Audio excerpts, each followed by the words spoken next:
ang tama ba ko? Kanina nga seminar nga kita privilege nga kita po mismo mass major ang gi-seminaran. So, thank you. Then, our first speaker, ambot yung sa nilang ipagsulat diri kay Teachers Gracious, no? He is a fourth-year student.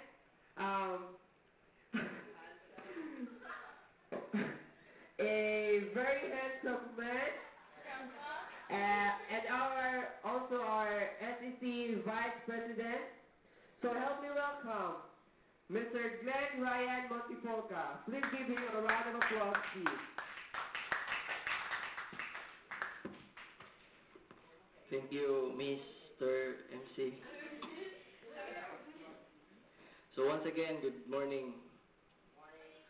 Good morning. Maria man ta murag ay milay-laay pod kay para di pud milayon. Nibitaw. Bert. Siyempre to palim. Kailan sin? Excuse sa triyot. So, dili. Is it kayo? So welcome to Seminar on Technology in Mathematics. So as what our advisor said that dali lang niyo para pwede man siguro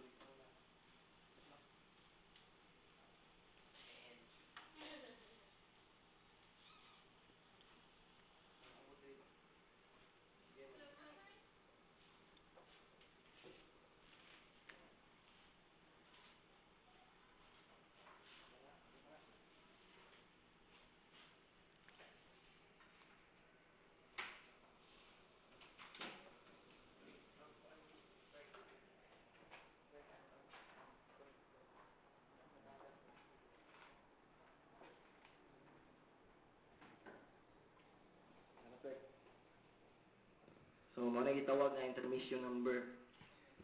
So, once again, welcome to Seminar on Technology in Mathematics. Before going further about our seminar this morning,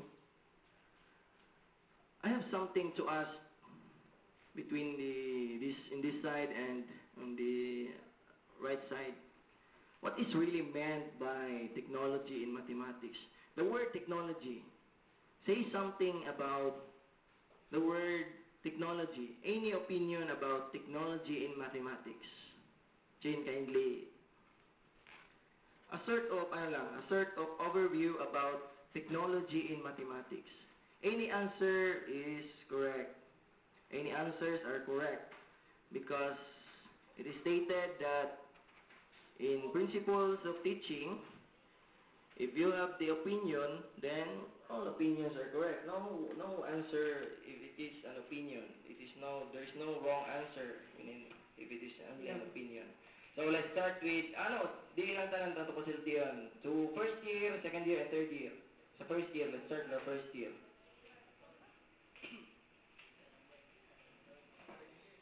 Good morning, everyone. Good morning, sir. For me, technology in mathematics means that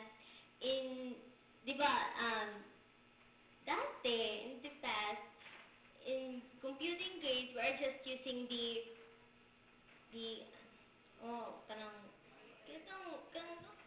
Paper and pencil only. Paper and pencil only, calculator. But now, as we can observe from our teachers in high school, and even now, we can see that they're using the Excel. And Excel is a product of technology, right? Yes. So for me, technology in mathematics, kato siya. Okay, thank you, Miss Coley. Si Miss Coley na sir from the first year. Give her a hand. Good. Okay, from the second year, any idea or opinion? So, opinion lang. Sige na, hatag ito pa Torion. By the way, sir, Mr. Torion is our second placer on the CTE Quiz Bowl. And good morning to everyone. Ako lang po masultian ang seminar on technology in mathematics. Ako ara po kanang modern ganitag sa internet by the use of internet na anatay ko dira nata mag-solve, mag-compute, dili lang sa manual lang sa papel lang. Kuan pod nato ang internet nga dako magtabang sa ato kay as what sir said na nowadays very useful na kayo ang technology. So mao Yes. lang. Thank you, Mr. Torion. It is very true that the use of technology nowadays is very important. It's very vital, especially in our course, because not only in the field of commerce, not only in the field of science, but also especially in the field of mathematics, it is very applicable. So from the third year, so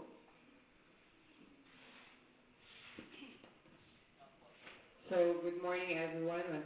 Good morning. So, for me, as what Bring it, Dr. bring it. Melissa said, that technology connotes instrument, which is computer, right? So, we all know that in the traditional way, we are using paper and pencil, right? So, this time, how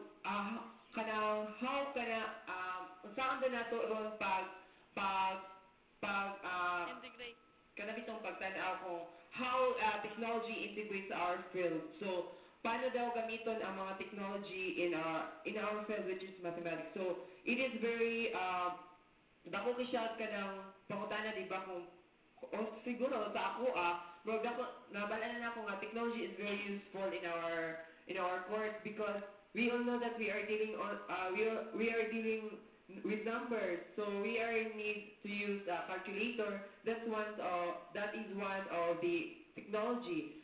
Just like a graphing calculator is very talaga useful for us, because dili lang sa kita kay kung manual lang ta, so lisod kay, di ba? So unlike sa graphing calculator, we are only ato na siyang i-press na nato siya, tapos mag-make na siya ito graph. So it is very useful in our field. So that's all. thank you, Mr. President. So all your answers are correct. It is because technology nowadays, since technology is being recognized nowadays, not only nowadays, but the year of the 20th century, it was being recognized, and it was commonly used even in the elementary. As what you have seen, even elementary pupils, nagadala na silang cellphone. Tama ba? So try to imagine the fact that even the 4 or 8-year-old child knows how to operate a cell phone. But if we are going to compare it sa time nila sir, dili po matawag na to sa time nila sir, but yes, we can't deny the fact that we can compare talaga, ma-compare na to the time before and the time today. Right? Yes. And as what I observe, and as what we observe as a kanang vigilant students, there is really we can really conclude that the new generation nowadays are more equipped in operating and in using technology rather than to those nga mas ahead pa sa tua. So I think too much for that. And once again, welcome sa seminar on technology in mathematics. And let's start with our first topic. So our first topic. So before going further to the one, then let's first start with the basic